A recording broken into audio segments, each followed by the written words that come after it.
Hello friends, आज हम देखेंगे हाइड्रोजन स्पेक्ट्रम। और हाइड्रोजन स्पेक्ट्रम को समझने के लिए हाइड्रोजन तो सिर्फ एक एटम का स्पेक्ट्रम हो गया, बट स्पेक्ट्रम होता क्या है तो आप यहाँ पे देखिए। मैंने बोला कि कोई भी इलेक्ट्रोमैग्नेटिक वेव या फिर रेडिएशन हमने अभी तक पढ़ा, उसके बारे में उसकी फोटोन की एनर्जी पढ़ी है ना, वो सब पढ़ा, रेडियस, एटम, ये सब पढ़ा हमने। अब रेडिएशन से हम स्पेक्ट्रम कैसे बनाएंगे ये हम देखते हैं। किसी भी रेडिएशन को अगर आप प्रिज्म, जो कि ये 2 ट्रायंगुलर और 3 रेक्टेंगुलर स्ट्रक्चर होता है कांच का बना हुआ, जिसको अपन स्पेक्ट्रोस्कोप कहते हैं। क्या कहते हैं? स्पेक्ट्रोस्कोप। उसमें अगर आप रेडिएशन को थ्रो करेंगे तो वो जो रेडिएशन होगी या जो लाइट होगी वो स्प्रेड हो जाएगी, यानी कि डिस्पर्स हो जाएगी, और उसको कहेंगे डिस्पर्जन ऑफ रेडिएशन। अब वो जो डिस्पर्स हुआ है, जब तक हम उसको अपनी आंखों से नहीं देखेंगे या फिर किसी स्क्रीन पर नहीं लगाएंगे वो हमें नहीं दिखेगा। तो हम अगर किसी स्क्रीन पर देखेंगे तो हमें एक स्पेक्ट्रम नजर आएगा। और what is spectrum? Spectrum is nothing, वहां पे जो रेडिएशन का डिस्पर्जन हुआ है कई सारी लाइट्स में, कई सारी लाइंस में, वो लाइंस हमें दिखेंगी और उसी को हम कहते हैं स्पेक्ट्रम। क्लियर? अब हाइड्रोजन स्पेक्ट्रम मतलब, हाइड्रोजन स्पेक्ट्रम की मैंने डेफिनेशन इसलिए लिखी, आप ये ध्यान से समझिएगा कि हाइड्रोजन स्पेक्ट्रम होता क्या है। डेफिनेशन तो आपने आज तक बहुत रटी होगी, बट एक्चुअल जो होता है वो आप फील कीजिए। एक हाइड्रोजन का एटम है, अब हाइड्रोजन तो गैस है, तो हम एक गैस का आइसोलेटेड एटम लेंगे। आइसोलेटेड एटम मतलब हाइड्रोजन गैस का सिलेंडर नहीं उठा लेंगे, वहां से हम एक एटम को देखेंगे, एक एटम को स्टडी करेंगे। अब आप कहेंगे सर एक गैस में से कैसे एक एटम निकालेंगे? तो आपको ये मैं पहले बता देता हूँ कि पूरी की पूरी केमिस्ट्री एक हाइपोथेटिकल कॉन्सेप्ट है, मतलब सपने में सोची गई। क्लियर है? ऐसा कुछ भी होता है या नहीं होता ये हमें क्लियर नहीं है, बट हमें पढ़ना क्यों होता है? क्योंकि हमें अपना टेस्ट क्लियर करना है, हमें कुछ बनना है, इसलिए हमें वो पढ़ना होता है। इट इज टोटली हाइपोथेटिकल, हमें सोचना है, समझना है, इमेजिन करना है, और ऐसी चीज होती है हमें उसके न्यूमेरिकल्स करने हैं। इसलिए मैं ज्यादा ध्यान आपकी थ्योरी पे ना देके न्यूमेरिकल्स पे दूंगा। क्लियर? तो हाइड्रोजन का एक एटम लिया, और उस एटम को आप क्या कीजिए, इलेक्ट्रिसिटी प्रोवाइड कीजिए। अब इलेक्ट्रिसिटी कैसे प्रोवाइड करोगे? इलेक्ट्रिसिटी प्रोवाइड करने का मतलब ये है कि जो एटम होगा उसके बीच में न्यूक्लियस, उसके अराउंड इलेक्ट्रॉन घूम रहे हैं, तो इलेक्ट्रॉन जब आप इलेक्ट्रिसिटी प्रोवाइड करेंगे वो इलेक्ट्रॉन बाहर से अंदर आएगा, मतलब बाहर वाले ऑर्बिट से अंदर वाले ऑर्बिट में आएगा। और मैंने लास्ट वीडियो में बताया है कि जब भी इलेक्ट्रॉन बाहर वाले ऑर्बिट से अंदर वाले ऑर्बिट में आता है, यानी कि बाहर रहता है तो उसकी स्टेबिलिटी कम रहती है, एनर्जी ज्यादा रहती है, और अंदर आता है तो उसकी स्टेबिलिटी ज्यादा हो जाती है और एनर्जी कम हो जाती है। तो बाहर एनर्जी ज्यादा, अंदर एनर्जी कम, यानी कि वो इधर आएगा तो अपनी एनर्जी को रिलीज करता हुआ आएगा। क्लियर है? अब एनर्जी रिलीज होगी in the form of spectrum, मैं आपको पढ़ा चुका हूँ। तो ऐसे ही हाइड्रोजन एटम के लिए करते हैं। क्लियर है? अब हाइड्रोजन एटम पे अपन रेडिएशन, इलेक्ट्रिसिटी फेंकेंगे, जिसकी वजह से क्या होगा, वो उसमें इलेक्ट्रॉन का ट्रांसफर होगा ऑर्बिट, बाहर वाले ऑर्बिट से अंदर वाले ऑर्बिट में, और वो स्पेक्ट्रम बनाएगा। उसी स्पेक्ट्रम को हम कहेंगे हाइड्रोजन स्पेक्ट्रम। अब वो स्पेक्ट्रम चूंकि एक बहुत कॉम्प्लिकेटेड होगा, तो हम उसको समझने के लिए इस तरीके का डायग्राम आपने अभी तक देखा होगा, लेकिन आज तक समझ में नहीं आया होगा कि होता क्या है। क्लियर है? तो आज हम इसको समझेंगे कि ये डायग्राम एक्चुअली में है क्या। क्योंकि हमने बोला कि स्पेक्ट्रम बहुत कॉम्प्लिकेटेड है, कॉम्प्लिकेटेड उसको आसान बनाएंगे। मैंने क्या किया, उसको ये माना कि मान लीजिए 7वें वाले ऑर्बिट से पहले वाले ऑर्बिट में इलेक्ट्रॉन आएगा, तो इलेक्ट्रॉन ऐसे नहीं आएगा कि डायरेक्ट 7 से फर्स्ट वाले ऑर्बिट में आ गया, नहीं, वो सबसे क्या करेगा, सीरीज बनाएगा, सीरीज में आएगा। सबसे पहले वो इलेक्ट्रॉन 7वें से पहले वाले में आएगा, फिर 6ठे से पहले वाले में आएगा, फिर 5वें से, फिर 4थे से, फिर तीसरे से, फिर दूसरे से, और ये जो आया है ये हर एक लाइन बनाएगा, उसको हम कहेंगे स्पेक्ट्रल लाइंस। क्या कहेंगे? Spectral lines. तो अब ये एक सीरीज का मेंबर है, मतलब अगर 7वें से पहले पे आना है तो एक सीरीज बनाएगा जिसका नाम होगा लाइमन। क्लियर है? अब ये इलेक्ट्रॉन एक सीरीज नहीं बनाता है, जब वो स्पेक्ट्रम होगा, स्पेक्ट्रम में कई सारी सीरीज होती हैं, तो हम एक लाइमन की बात की हमने, तो लाइमन सीरीज में जब इलेक्ट्रॉन 7वें से पहले में आएगा, पहला इसके लिए फिक्स होता है लाइमन के लिए कि इलेक्ट्रॉन 7वें से पहले में ही आएगा। क्लियर है? 7वें से 6वें से चाहे कहीं से भी आए, आना उसको पहले पर ही है, पहले ऑर्बिट में। क्लियर है? तो वो सीरीज का नाम क्या होगा? Lyman series. दूसरी सीरीज होती है बाल्मर सीरीज। इसके लिए जहां पर इलेक्ट्रॉन आना है वो होता है ऑर्बिट नंबर 2। तो अब आना तो वहीं से है, 7वें से ही आना है। आपको बोला है कि 7वें से इलेक्ट्रॉन अंदर आ रहा है पहले पे, तो ऐसा नहीं होगा कि डायरेक्ट पहले में आएगा, वो पहले में भी आएगा, फिर उसको दूसरे में भी आना पड़ेगा, तीसरे में, ये सारी उसकी सीरीज होती है। क्लियर है? ये बहुत कॉम्प्लिकेटेड, बाकी ये समझने का मैं सबसे आसान तरीका बता रहा हूँ कि ये सीरीज होती है हाइड्रोजन स्पेक्ट्रम में, उसी स्पेक्ट्रम में क्या होती है, स्पेक्ट्रल लाइंस होती हैं। तो जब पहली सीरीज लाइमन होती है, उस लाइमन में 1 2 3 4 5 6 स्पेक्ट्रल लाइंस होती हैं। तो मैं यहाँ पे लिख दूंगा 6। मैं बता रहा हूँ क्यों, ठीक है। 6 स्पेक्ट्रल लाइन सिर्फ लाइमन में है। अब मैं बाल्मर पे आता हूँ, तो 7 से सेकंड पे आएगा। बाल्मर के लिए जहां पर इलेक्ट्रॉन आ रहा है वो नंबर ऑफ ऑर्बिट फिक्स है 2, लाइमन के लिए 1, बाल्मर के लिए 2। तो 7वें से दूसरे पे आएगा, फिर 6ठे से आएगा, फिर 5वें से, फिर 4थे से, और फिर तीसरे से दूसरे में आएगा। दूसरे से नीचे अपन को जाना नहीं है क्योंकि दूसरे पर ही आना है। तो अब इसमें कितनी स्पेक्ट्रल लाइंस मिली हमें, कि हर एक इलेक्ट्रॉन जो आ रहा है वो स्पेक्ट्रल लाइंस बता रहा है। तो टोटल यहाँ पे 5 स्पेक्ट्रल लाइंस हमें देखने को मिल रही हैं। फिर अपन आते हैं पार्शियल पे, ठीक है। पार्शियल सीरीज में वही 7वां वाला जो इलेक्ट्रॉन है पहले से तीसरे में आएगा। यहाँ पे जो आना है जिसमें, इसका नंबर होता है 3। याद कीजिए मैंने आपको बताया था जहां से इलेक्ट्रॉन आता है वो होता है N1, जहां पर इलेक्ट्रॉन जाता है वो होता है N2। तो यहाँ पर N2 लाइमन के लिए कितना होगा 1, बाल्मर के लिए 2, पार्शियल के लिए 3 और ब्रैकेट के लिए 4, पी बॉन्ड के लिए 5 और हम्फ्री के लिए 6। क्लियर है। तो ये एक सीरीज है। आप कंफ्यूज हो रहे होंगे कि सर एक ही एटम अंदर वाले ऑर्बिट में आ रहा है, बट ऐसा नहीं होता। ये हम बहुत कॉम्प्लिकेटेड होता है वो जब इलेक्ट्रॉन बाहर से अंदर आता है, इतनी सारी स्पेक्ट्रल लाइंस प्रोड्यूस करता है, बट हम उसको सीरीज में कन्वर्ट कर लेते हैं और फिर हर एक सीरीज की स्पेक्ट्रल लाइंस काउंट करते हैं। अब मैं आपको ये सब क्यों पढ़ा रहा हूँ वो अपन देखते हैं, ठीक है। पार्शियल में कितनी स्पेक्ट्रल लाइंस आई, 1 2 3 4, तो 4 लिख दिया मैंने। ब्रैकेट में 3 आई, पी फंड में 2 और हम्फ्री में सिर्फ 1, 50। अब आपसे क्वेश्चन क्या पूछते हैं, क्वेश्चन पूछते हैं कि if a electron in hydrogen spectrum comes from 7th orbit to 1st orbit, find the total number of spectral lines. Total number of spectral line मतलब एक सारी सीरीज में जितनी भी स्पेक्ट्रल लाइंस हैं उन सबको कैलकुलेट करो। तो आप इतना सब कुछ तो आपको बहुत कॉम्प्लिकेटेड होगा। मैं आपको एक फॉर्मूला बता रहा हूँ, आप उसको नोट कर सकते हैं। पहले मैं एक और चीज बताता हूँ, फिर इसके बाद मैं आपको न्यूमेरिकल्स कराता हूँ, ठीक है। तो ये हो गया अपना हाइड्रोजन स्पेक्ट्रम और ये हो गई इसकी सीरीज। हर एक सीरीज में स्पेक्ट्रल लाइंस होती हैं, आपको सभी काउंट करनी है। ये किसी के लिए भी हो सकता है। हाइड्रोजन एटम के लिए ये है, अगर आपसे बोले कि 6वें ऑर्बिट से तीसरे ऑर्बिट में आया है तो आप क्या करोगे, 6वें से पहले तीसरे में लाओगे, ठीक है, फिर 5वें से तीसरे में, फिर 4थे से तीसरे में, फिर ऐसे ही 6वें से 4थे में, फिर उसकी भी कई सारी सीरीज बन जाएंगी। क्लियर है। तो वहां पे अगर total number of spectral line पूछा है तो मैं आपको डायरेक्ट फॉर्मूला बताऊंगा अभी।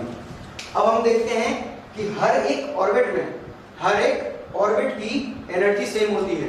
क्या बोलते हैं उसको, स्टेशनरी ऑर्बिट बोलते हैं। मैंने बोर के पोस्टुलेट्स में आपको पढ़ाया है, क्या बोलते हैं, स्टेशनरी ऑर्बिट्स बोलते हैं।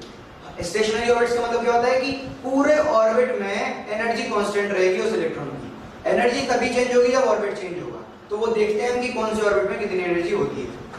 फर्स्ट ऑर्बिट में एनर्जी होती है -13.6। -13.6 का मतलब ये है, माइनस का मतलब ये है कि एनर्जी रिलीज होगी। अगर बाहर से इलेक्ट्रॉन अंदर आएगा तो माइनस में आएगी एनर्जी, क्योंकि वो रिलीज कर रहा है, एनर्जी को दे रहा है, उसको लॉस हो रहा है एनर्जी का, तो इसलिए -13.6 इलेक्ट्रॉन वोल्ट लिखते हैं। दूसरे ऑर्बिट की -3.4 इलेक्ट्रॉन वोल्ट, थर्ड की -1.51 इलेक्ट्रॉन वोल्ट, फोर्थ की -0.85 इलेक्ट्रॉन वोल्ट, फिर 0.54, फिर 0.38 और फिर 0.28। ये आपको याद करनी है, सिर्फ आपको ये याद करनी है, इसमें कुछ भी याद करने वाला नहीं है। मैं आपको इसके न्यूमेरिकल्स करा दूंगा तो आपको बहुत आइडिया हो जाएगा कि आपको इसको यूज कहाँ करना है। क्लियर है। अच्छा, अब मैं बोलूं अगर कि दो एनर्जी, फर्स्ट और सेकंड के जो एनर्जी लेवल है, ऑर्बिट है, उनमें एनर्जी का डिफरेंस कितना है, तो फर्स्ट और सेकंड के बीच में अगर आप इन दोनों को माइनस करोगे तो ये 10.2 इलेक्ट्रॉन वोल्ट आएगा, ठीक है। फिर इसके बाद आएगा, इसको करोगे तो प्लस 1.89, इन दोनों को करोगे तो 0.66 और फिर 0.33, ठीक है, फिर 0.16 और फिर 0.10, ठीक है, फिर 0.16, फिर 0.10। क्लियर है। तो ये सब आपको एनर्जी डिफरेंस है ऑर्बिट्स के बीच में, कि किस ऑर्बिट में कितना एनर्जी का डिफरेंस हुआ है, ठीक है। अब अगर मान लीजिए इसका सिग्निफिकेंस क्या है, हम कहाँ यूज करेंगे इसे। सपोज मैंने आपसे क्वेश्चन पूछा, मैंने एक इलेक्ट्रॉन को 5th ऑर्बिट से 1st ऑर्बिट में भेजा है, कहाँ भेजा है, 5वें से पहले में। मैंने पूछा कि उसने कितनी एनर्जी रिलीज की होगी, सोचो 5वें ऑर्बिट में कितनी एनर्जी है इसके पास, -0.54, तो लिख दिया मैंने -0.54, ठीक है। अब जहां पहुंचेगा फर्स्ट वाले ऑर्बिट में कितनी एनर्जी है, -13.6। अच्छा एक बात बताओ, माइनस ये ऊपर वाला बड़ा है या नीचे वाला बड़ा है, ये वाला छोटा है और ये बड़ा है, क्योंकि मैंने बोला है कि जैसे आप बाहर जाते जाओगे एनर्जी लेवल बढ़ता जाएगा। ये माइनस का 0.25 हो या माइनस का 13, मतलब ये एनर्जी, ये वैल्यू बहुत कम है और ये वैल्यू ज्यादा है, ठीक है। तो मैंने बोला कि इसकी वैल्यू कितनी थी, 0.54। अब मैंने बोला कि लास्ट वाले जो फर्स्ट पे पहुंचा है उसकी एनर्जी लेवल है -13.6, तो मैं क्या करूंगा, ज्यादा एनर्जी वाले से कम एनर्जी को माइनस कर दूंगा। मतलब सोचो यहाँ इसके पास इतनी एनर्जी थी और यहाँ और कम हो गई, यानी कि एनर्जी रिलीज की होगी, तो कितनी की होगी, इन दोनों को माइनस कर दो, इन दोनों को सब्ट्रैक्ट कर दो। जैसे कि -0.45 माइनस का 13.6, तो माइनस माइनस हो जाएगा प्लस, माइनस माइनस प्लस हो जाएगा, तो ये एनर्जी लेवल 13.6 को माइनस कर दो तो आपका आंसर आ जाएगा। क्लियर है। ये सारी चीजें अगर आपको याद है तो मैं अभी आपको जितने भी क्वेश्चन कराऊंगा आपको तुरंत आ जाने चाहिए। मैंने बोला कि अगर दूसरे से पहले में, अब सोचिए इसका अपोजिट करते हैं, मान लीजिए पहले से दूसरे में मुझे इलेक्ट्रॉन भेजना है।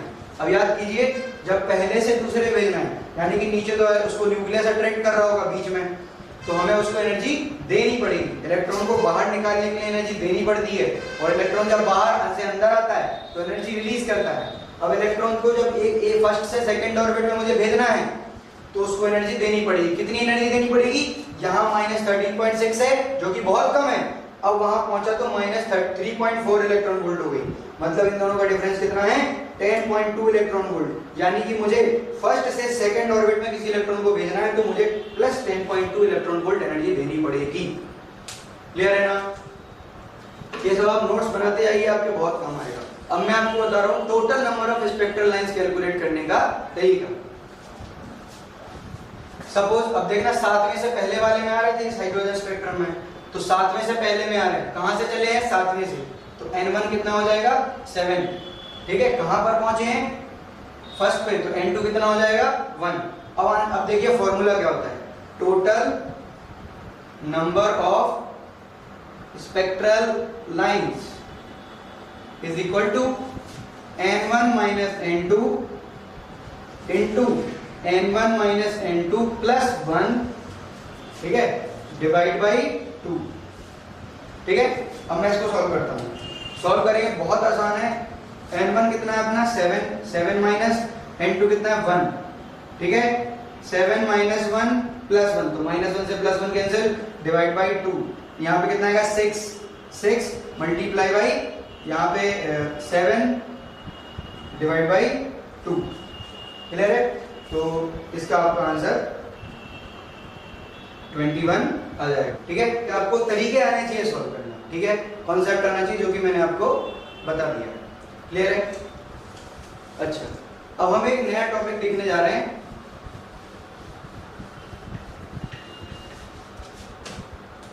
इसका नाम है रिजबर्ग फॉर्मूला। अब रिजबर्ग फॉर्मूला होता क्या है, रिजबर्ग एक साइंटिस्ट थे। अब ये जो स्पेक्ट्रल लाइंस लिखनी है, अब ये spectral lines is also light, form of light, है ना। तो इसी स्पेक्ट्रल लाइंस की कोई ना कोई क्या होगी, ये चूंकि एक इलेक्ट्रोमैग्नेटिक वेव है तो इनकी क्या होगी, वेवलेंथ होगी। तो इन्होंने क्या किया है, रिजबर्ग फॉर्मूला में इन स्पेक्ट्रल लाइंस की वेवलेंथ कैलकुलेट करने का तरीका बताया है।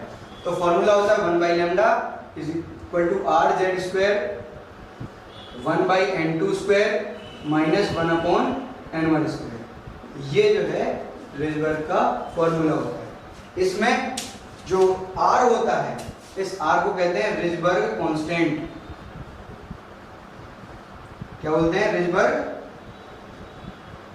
कांस्टेंट।